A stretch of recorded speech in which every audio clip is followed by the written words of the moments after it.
Okay mga boss, good morning. Ito pala yung naging laban ko kagabi mga boss sa tournament. Kasi host ako, wala akong ibang magawa kaya nag-fine match ako mga boss. Isa lang yung nakalaban ko, itong si Iring Itom. Unang match mga boss, damagad pa yung natapat. Kaya kinabahan ako dito mga boss kasi damagad oh, kita niyo yung logo. Basta nakapula na ganyan mga boss, damagad yan, high rank yan mga boss. Kaya kinabahan ako. Sa game 1 mga boss, tumira ko ng 313. Nag 115 siya, kaya ginamitan na natin ng tiradang panabla, 7-3 lang. Tapos, nag-real mga boss, ganyan. Kaya nag 115 lang ako. Nagpakain, grabe, positioning talaga ang hanap mga boss ng kalaban, magaling talaga. Nag 5-1 lang ako, nag 5-1 din siya, 116. Nag 9-5 siya, kain ako, kain din siya. Grabe, nakaposisyon talaga. Kaya nagpakain lang ako sa 6-2. Kain ako ganyan. Tapos, nag 115. Nag 8-3 lang ako. Pag 5-1 niya mga boss, inatrasan ko lang, ganyan. Tapos, 7-3, 9-5 lang.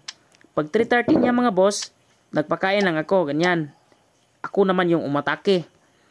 Pag 10-6 niya mga boss, tumira lang ako ng 11-6. Nagpakain siya mga boss, ganyan.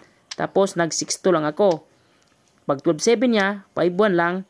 Pag 7-2 niya mga boss, abante lang ako sa 115. So, napilitan siyang mag 2-4-10, tsaka atras. Tumira ako sa 12-8. Nag 7-2 siya. Nag 2-15 ako. Pagpunta niya mga boss sa 16-13, nag-timing muna ako sa 4-16 kasi matatalo ako kapag nag-real ako. Pag dito siya mga boss, ganyan lang. So, ang game 1 namin mga boss ay nauwi sa tabla ito mga boss. Yan, tabla. Tabla yung game 1 mga boss. Sobrang bilis ng oras kasi 2 minutes per game po ito mga boss. Ito yung rematch namin mga boss, game 2. Tumira siya ng 116, 313 yung ginamit ko, nag-real mga boss. So, mahilig talaga sa real yung kalaban. Kasi kapag mag 313 ka, expected na talaga na magre-real yung kalaban. Sinayang ko sa 7-2, ganyan mga boss. Nag 11-7 ako, hinabol ko yung real niya mga boss. Yan. Kaso nag 314 siya, sinipa niya mga boss. O, diba? Open yung board. Ang dali na lang bilangin mga boss. Tumira na ako sa 6-2. Nag 5-1 siya. 5-1 din ako. Pag 8-3 niya mga boss, 8-3 din ako. So di ko alam kung sino yung kalaban ko mga boss ha. Basta Iring Itom yung name niya. Nag 3-14 siya. Sinayang ko. Nagtakip siya sa 7-3. 3-14 lang ako. Tapos atras. Tumira ako sa 9-5. Dito siya mga boss sa 7-2. Tumira lang ako sa 5-1, sinayang niya mga boss, nag 116 lang ako sabay atras. Nag 215 siya mga boss, nag 16-13 lang ako.